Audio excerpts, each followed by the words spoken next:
He laughed while signing the papers. Not a nervous laugh, not the awkward kind people use to hide fear. This was loud, careless, and sharp like a door slamming shut on purpose. The sound ricocheted off the marble walls of the Hillsborough County courtroom, too bright for a place where marriages came to die. The pen shook in his hand, not from doubt, but from amusement. Across the table, my soon-to-be ex-husband leaned back in his chair and flashed a grin at the gallery behind us, like he'd just nailed the final line of a stand-up routine. Someone coughed. Someone else shifted in their seat. The bailiff stared straight ahead, trained not to react. The clerk kept typing, keys tapping softly, pretending this was just another file, another ending. "Finally," he muttered, as he dragged his signature across the page. Long, confident, proud, freedom. The paper made a faint scratching sound as he lifted the pen. That sound cut deeper than his laughter ever had. I kept my hands folded in my lap, my spine straight, my face still. I didn't give him what he wanted. Judge Raymond Cole adjusted his glasses, silver frames catching the overhead light. He was calm in the way men get after decades of watching people promise forever and then tear it apart with lawyers present. He flipped through the documents once more, slow and deliberate. "Before we finalize the dissolution," he said evenly, "the court must enter the updated financial disclosures into the record." The room quieted. Even the old ceiling fan above us seemed to slow, its dull hum stretching thin like it knew something was coming. The clerk cleared her throat. Judge Cole read on. "Mrs." He paused, corrected himself smoothly. "Ms. Brooks' accounts include one checking account, one savings account, and a trust." I felt my attorney, Marlene Brooks, shift beside me.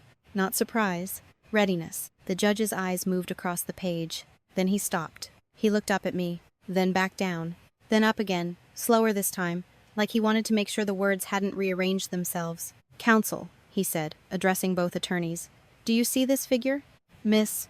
Brooks stood. "Yes, Your Honor." My ex's lawyer leaned in, squinting hard, his mouth tightening. My ex, still smiling, swung his foot under the table, bored, impatient, already imagining the bar he'd hit after this. Judge Cole took a breath. "The trust listed under Miss Men. Brooks' name shows a current available balance of $150 million. The courtroom didn't explode. It inhaled. The smile slid off his face so fast it didn't even have time to break. His foot stopped mid-swing. His mouth opened, then closed, like his brain forgot to send instructions to breathe. Somewhere behind us, someone gasped. A phone vibrated and was hastily silenced. The clerk's pen clicked once. Too loud. I stared straight ahead. I didn't turn toward him. Because if I did, I might have seen panic bloom where laughter used to live, and I wasn't ready to carry that too. Judge Cole looked at me again. "Ms. Brooke," he said calmly, "can you confirm that the North Shore Mercy Trust belongs to you?" My throat tightened. Images flashed: warm kitchens, fogged windows, hands that shook not from weakness but from age, and a folded letter with a small blue key drawn in the corner. Before I could speak, my ex leaned toward me, his voice suddenly soft, suddenly careful. "Brooke," he whispered. "What is he talking about?" The judge raised his gavel. "We'll take 5 minutes to verify the attached letter of intent and the sealed instruction," he said. "No one leaves this courtroom." The gavel came down once. And that was the moment everything I thought was small about my life cracked wide open. Because the money wasn't the truth. The letter was, "Oh, before I go on, I should tell you something. My name is Brooke. Just Brooke." And this story didn't begin in a courtroom. People think money stories start at banks or boardrooms. Mine started in a church kitchen that never quite cooled down. Long before a judge said my name out loud, before anyone whispered numbers that made grown men forget how to breathe. I spent my Saturdays in the basement of St. Luke's Community Church on the south side of Clearwater. The windows were always fogged from boiling pots. The air smelled like onions, garlic, and cheap coffee that had been reheated too many times. It was loud in a soft way, metal ladles clanking, plastic chairs scraping, voices overlapping without urgency. That's where I learned how to stand for hours without complaining. That's where I learned that hunger makes people quiet, not dramatic. And that's where my husband first said he loved my heart. Back then, we were new in the way that feels like magic. The kind of new where every shared look feels like a promise, and every plan sounds possible just because you're saying it together. He used to carry boxes from the delivery truck, sleeves rolled up, acting like muscle was currency. I chopped vegetables, careful to make the pieces even, like order itself was a form of respect. We smiled at each other over paper plates. We laughed easily. He said I made people feel seen. I thought that meant something. I like that you care, he told me once, leaning against the counter, watching me hand a bowl of soup to an older man who wouldn't quite meet my eyes. Someone has to, I said. At the time, I thought we were building the same future. I worked days at an after-school program, nights when I could afford classes at the community college. It wasn't glamorous, it wasn't fast, but it was honest. I believed in small steps. I believed in doing the next right thing and trusting the rest to catch up. He believed in speed. The second year of our marriage, something shifted. It wasn't loud. It didn't announce itself. It crept in through comments and jokes that landed just a little wrong. He started counting. He counted bills. He counted hours. He counted what I brought in versus what he did. "You spend too much time there," he said one night, nodding toward a flyer from the church pantry sitting on our kitchen table. "That stuff doesn't pay rent. It feeds people," I said. "Feeding people isn't a career," he replied, like it was a fact, not an opinion. I laughed it off then. I wish I hadn't, because that laugh planted something. By the third year, his voice had changed when he talked about money. It got sharper, taller. He started using words like return, value, leverage. He opened a separate account, for business reasons. He came home later. He bought things he called investments and looked at my worn shoes like they were a personal failure. "Kindness is cute," he told me once, not unkindly, "until the lights get shut off." I didn't know how to explain that kindness wasn't a phase for me. It wasn't a hobby. It was a way of standing in the world. So instead, I just kept showing up. To the kids. To the kitchen. To people who needed a chair before they needed a lecture. That's when she walked in. It was a Wednesday, slow and gray, the kind of day where the weather forgets to decide. She stood near the door like she didn't want to be noticed. Not old in years, old in stories. A faded scarf wrapped around her neck, folded and refolded so many times it looked like a river that had learned patience. "I'm just looking," she said when I smiled at her. "So is everyone," I answered, without thinking. She laughed at that. A small sound. A careful one. I made her a bowl of stew. Soft carrots? Rice that didn't clump. Bread with real butter. She ate slowly, like her body had to remember it was allowed to accept something warm. When she stood to leave, her hand shook. Her glass tipped. Water spilled across the table and started running toward the floor. "Don't worry," I said, already reaching for a towel. "My hands are used to catching things." She paused, watching me, studying me like I was a sentence she might need later. "What are you practicing for?" she asked. "For when something important falls," I said, half joking. She didn't smile that time. She introduced herself simply, a single initial, nothing else. We talked while the pot simmered. She told me about a daughter who didn't call, a kitchen she used to sing in, a garden she missed. I told her about the kids who loved glue sticks more than rules, and how my mother used to say, "If you have enough for 2 spoons of sugar, you have enough to share one." When she left, she pressed a folded paper into my hand. "If you ever need anything," she said.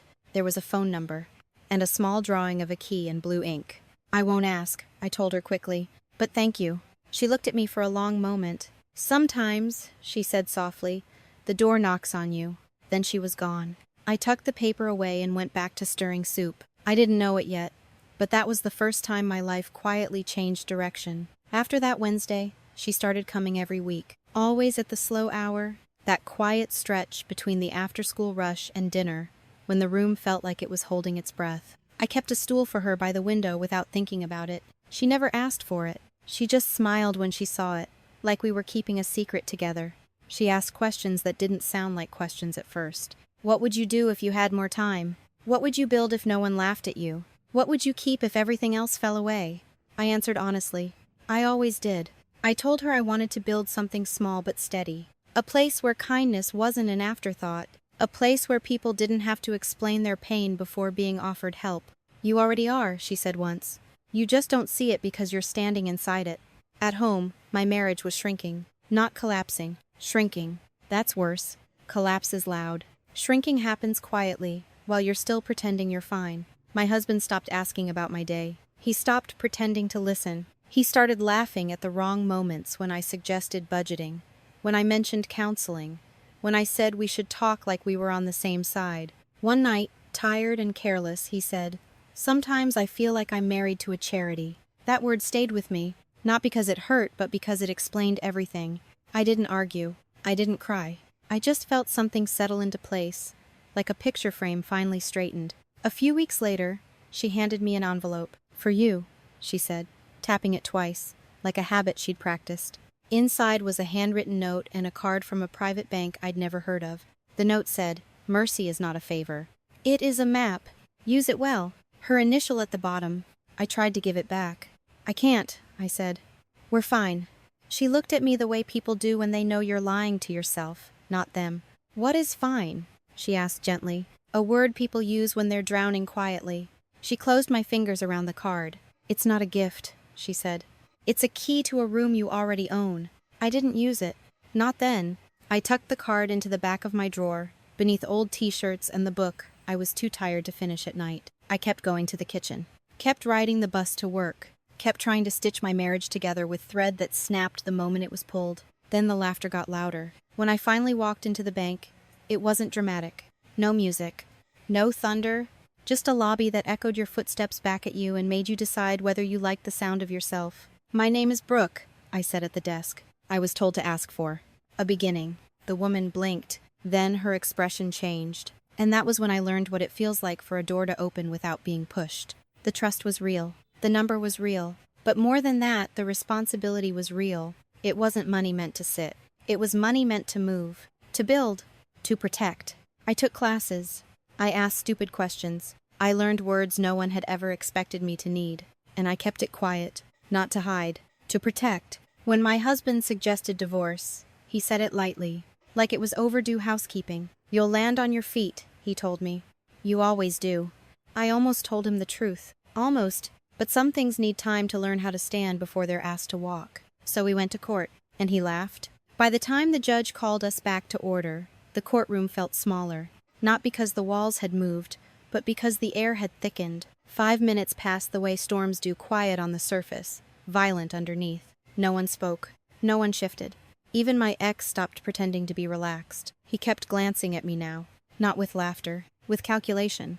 Judge Raymond Cole returned to the bench, a thin folder in his hands. The seal was intact, heavy cream paper, the kind that doesn't exist unless someone planned for a moment to last longer than a lifetime. "We have verified the attached documentation," he said calmly. "The letter of intent is authentic. The trust is valid, and the sealed instruction is enforceable under state law." My ex's attorney leaned forward, tense. "Your Honor," the judge raised a hand. "You'll have time." He turned to me. "Ms.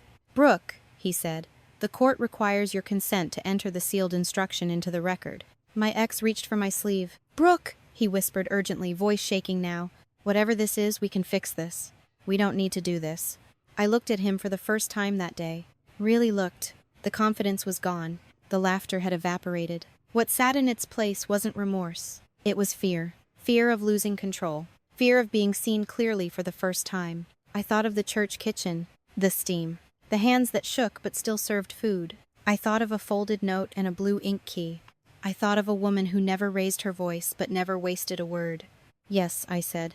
The word didn't shake. Judge Cole nodded and broke the seal. The sound was soft, paper against paper. But it carried. He read slowly, deliberately, like someone who knew every sentence mattered. "If this instruction is opened in court," he began, "it means 2 things have occurred. First, Brooke has told the truth with her life. Second, the man who laughed at that truth must hear what follows." A ripple moved through the room. My ex's breath went shallow. The judge continued, "The Mercy Trust exists not to reward wealth, but to protect values. It is shielded from marital claims, external influence, and coercion. Any attempt to control or intimidate its beneficiary will result in immediate forfeiture of all associated privileges." My ex's lawyer stiffened.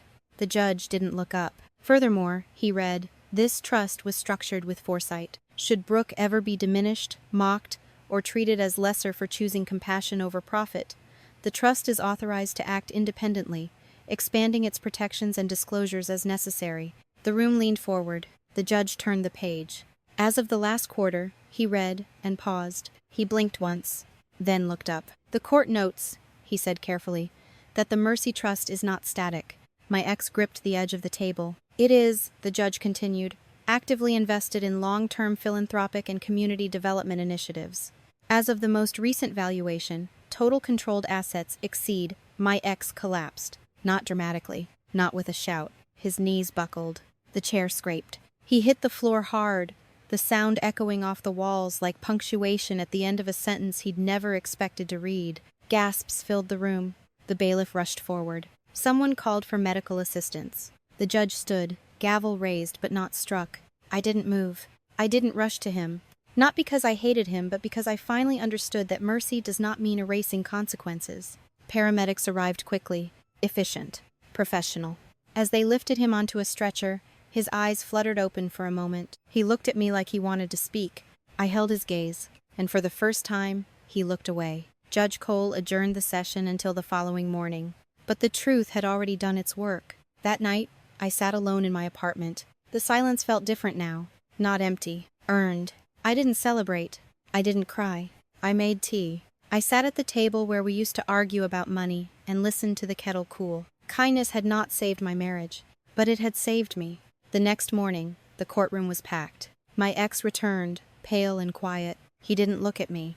Judge Cole finished reading the valuation into the record. The number landed like a door closing behind me. When it was over, my ex stood. I don't want anything, he said hoarsely. I waive my claim. No laughter followed. Just silence. The judge finalized the divorce. When the gavel came down, it didn't sound like an ending. It sounded like space. Later, as I stepped outside into the sun, reporters shouted questions I didn't answer. I walked past them, past the courthouse steps, past the life I'd been shrinking myself to fit inside. I thought of the note again. Mercy is not a favor. It is a map. I finally understood where it was leading. People expect fireworks at the end of stories like this. A villain dragged away. A crowd cheering. Someone finally shouting the truth loud enough to shake the walls. That's not how it ended. It ended quietly. A week after the divorce was finalized, I went back to St. Luke's Community Church. Same basement, same long folding tables. Same dent in the wall where a chair had hit it years ago and never quite been fixed. The kitchen smelled like onions again, like it always had. No one clapped when I walked in. No one whispered numbers. No one asked me for anything. They just handed me an apron. I tied it around my waist and started chopping carrots. That's when I knew I hadn't lost myself along the way. The trust moved forward the way it was meant to. Slowly, carefully, with guardrails. We funded after-school programs, food security initiatives, small housing projects that didn't make headlines but kept people warm. I hired people smarter than me and listened to them. I said, explain it again without shame. And no one laughed. Not once. As for my ex, we never spoke again. I heard things, of course. That he told people he'd been blindsided. That he said he never knew. That he framed the story like something had been taken from him. But nothing was taken. Something was revealed. There's a difference. Sometimes I think about that moment in the courtroom the exact second his laughter disappeared. Not with satisfaction. With clarity. Because it wasn't about money. It was about truth finally walking into a room where it had been mocked for too long. Kindness didn't protect me from pain. It didn't save my marriage. It didn't make life easier. What it did was give me a spine. It taught me how to stand still when someone tried to make me small. It taught me that mercy without boundaries is just permission for harm, and that compassion paired with courage can move mountains quietly. I used to think strength had to announce itself. Now I know better. Strength shows up early, stays late, and doesn't laugh at other people's lives. If you've ever been laughed at for choosing kindness, if someone ever told you that caring made you weak, if you've ever been made to feel small because your values didn't come with a price tag, this is what I want you to take with you. You don't need to harden to survive. You don't need to mock others to be powerful. And you don't need to explain your worth to people who only understand numbers. Mercy is not a favor. It's a map. And if you follow it long enough quietly, stubbornly, with courage, you might just find yourself standing somewhere you were told you'd never belong. Where are you watching from? I love seeing how far these stories travel. And if this one stayed with you, share it with someone who needs the reminder. Kindness isn't weakness, it's delayed power.